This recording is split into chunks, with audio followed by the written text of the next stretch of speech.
4-1 que la carte électorale soit remise lors d'une cérémonie de citoyenneté. En tant que maire, garant des valeurs républicaines, je considère que cette cérémonie mérite toute sa place au sein du calendrier républicain. En effet, en venant chercher votre carte d'électeur, vous exprimez clairement votre volonté d'agir au sein de la communauté nationale.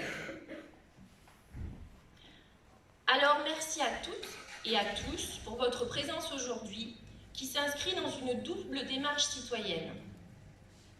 La vôtre d'abord, car avec cette carte, vous franchissez une étape importante de votre vie de citoyen français.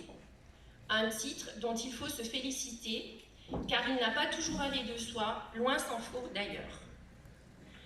La nôtre également, en rendant hommage à votre nouvelle implication citoyenne dans la société et dans notre commune. Cette cérémonie que j'ai le plaisir de présider est pleinement symbolique.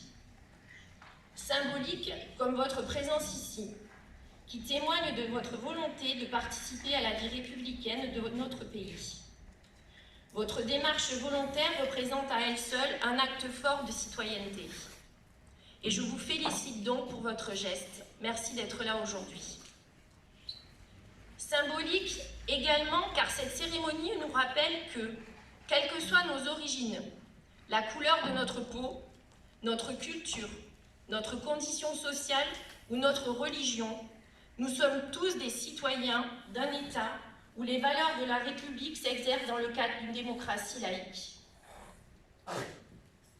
Chacun doit prendre conscience de l'immense chance que nous avons d'être dans un pays démocratique, surtout en ce moment. Et c'est au nom de cette histoire que nous devons être des citoyens, acteurs de la vie de la cité, sachant que la société deviendra ce que nous en ferons. Une société figée, immobile, soumise à l'arbitraire, ou une société de droits et de devoirs, de liberté et de solidarité, des valeurs difficilement acquises qu'il nous faut préserver et inlassablement promouvoir. Le vote est le fruit d'une longue évolution de nos institutions politiques et d'un combat mené par tous ceux qui ont permis que nous jouissions aujourd'hui de cette liberté fondamentale. Qu'il me soit donc permis de rappeler quelques-uns des moments forts de cette conquête du vote.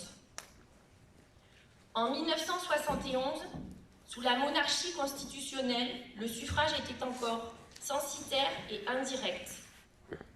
Seuls les hommes de plus de 25 ans, payant un impôt direct égal à la valeur de 3 journées de travail, avaient le droit de voter.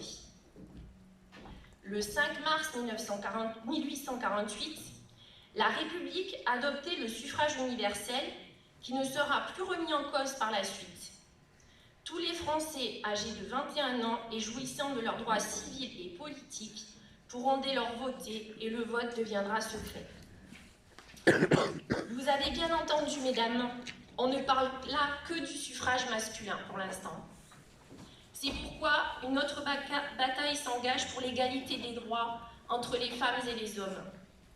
Ainsi, il faudra attendre l'ordonnance du 21 avril 1944 pour que le droit de suffrage devienne réellement universel, avec le droit de vote pour les femmes qui votèrent pour la première fois lors des élections municipales d'avril-mai 1945.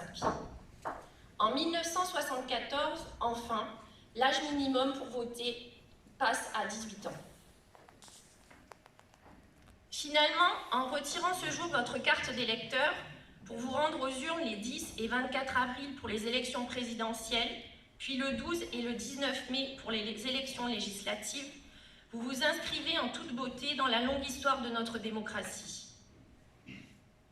La démocratie, ne l'oublions jamais, c'est votre droit de changer les choses, de faire progresser les libertés de l'homme, de rétablir l'égalité entre les sexes et de faire vivre la fraternité entre les peuples qui construisent la France d'aujourd'hui et le monde de demain.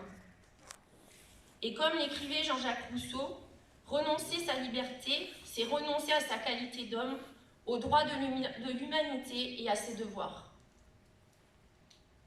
Liberté, égalité, fraternité, ces 3 mots sont inscrits sur les frontons de nos mairies et illustre la devise de notre République. Juste avant de conclure, laissez-moi vous dire qu'acquérir le droit de vote, c'est aussi acquérir celui de l'éligibilité. Être élu est aussi une belle aventure. Elle est placée sous le signe de l'action publique, au service des autres et de la nation. Pensez-y, notre démocratie restera vivante tant que des femmes et des hommes l'investiront.